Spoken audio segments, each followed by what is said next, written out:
guys, it's David, and welcome to another episode of Right Politics. Today is October 25th, and we are looking at a lot of interesting things today.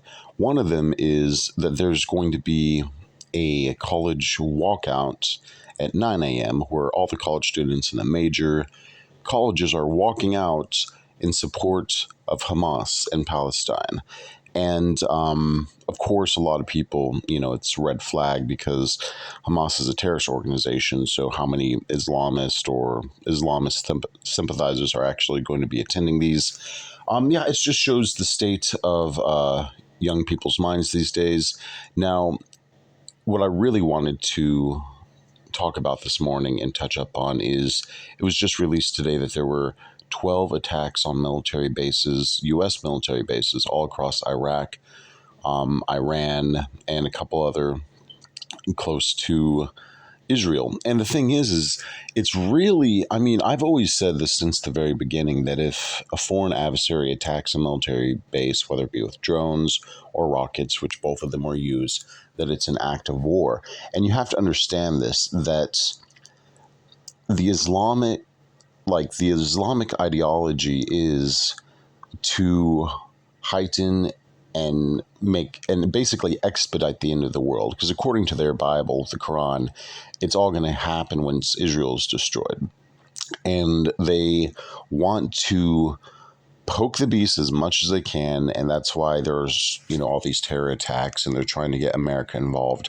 So when the whole world is going in a frenzy and going crazy over what's happening with Israel, you have to understand that's part of their plan. They're terrorists, and their plan is to evoke terror, and they'll do it at any means necessary. They already, Hamas's hand guide is that they're going to use children in warfare and as hostages, and they're just the lowest that you can go. So it doesn't make sense to me that we have an anti-war president who refuses to fight back. He didn't see the invasion of the Taliban after the withdrawal in Afghanistan.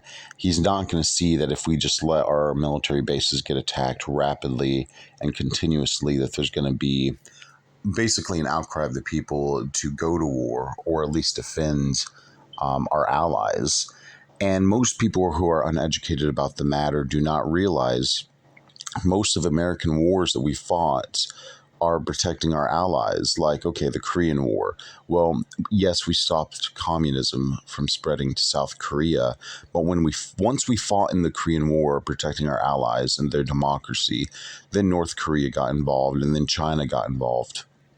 So a lot of times what happens when you are protecting democracy, there's going to be other actors involved. There's going to be other countries that will either fund your adversaries and your enemies, or they're going to get literally involved, like the Communist Party of China did and North Korea.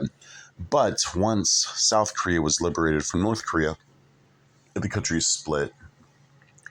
And that was not a war by oil, by the way. We saw them adopt the same freedoms and democracy and liberty that we have. And that's why their countries has a booming economy and it's thriving, and it's the most, one of the most technical car countries in the world. They have self-driving cars. They're on top of it. I've been there, and it's an amazing place. And you have to think that all these Democrats and liberals say we fight wars only for oils. According to my calculations, we have always fought wars to protect liberty and democracy overseas. That's why we're investing in Ukraine. That's why we're protecting Israel with our stimulus packages there. But I believe there's going to be boots on the ground before too long. If I were the president, or if someone else that we know were president, there would be 100,000 troops on boats ready to assist Israel, or at least boots on the ground in Iraq, as a show of force and deterrence. There's absolutely no other way to get through these people's heads.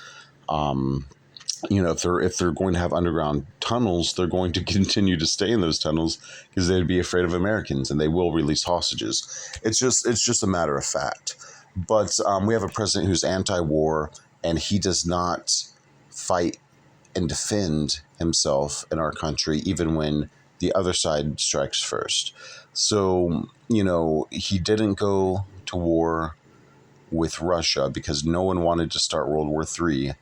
and now he's not wanting to go to war with the Palestinians. So I don't know. It's like, what side are you on? Even George Bush would be a better president right now because he was an anti-terrorist president, and he told everyone that it was going to be a 20-year war. It's like it's going to be a long-term conflict because we're not just going against Iraq and Afghanistan. We are going against terror itself, and these people implement it in their daily lives, and their main goal is to bring death to Israel and death to the West. So you have to fight these people at face value and take them for their word, just like with 9/11. If they say they're going to bomb the World Trade Center, you have to take them for their word. If they say they're going to kill children hostages, you have to take them for their word. And as an American and someone who supports the military and supports freedom and liberty and women and children, the first thing that should happen is boots on the ground in Israel, in support of the Israeli military. But right now, what we're doing as a country is Biden is saying, hey, don't go in because we're not prepared, because he already withdrew all of the anti-aircraft from Iraq. And of course, there's nothing in Afghanistan. So if it were to escalate, Biden wants to be prepared. It's like, why weren't you prepared, the last 3 years? Why didn't you have these offensive and defensive anti-rocket and anti-tank technology in the Middle East for the last 3 years? Why did you take it out to begin with? Why did you give all of our weapons to Afghanistan when you withdrew?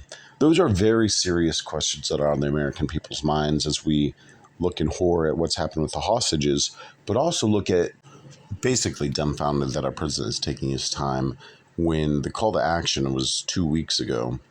So let me know what you think in the comments. Be sure to like and subscribe, and we'll see you on another episode of Right Politics.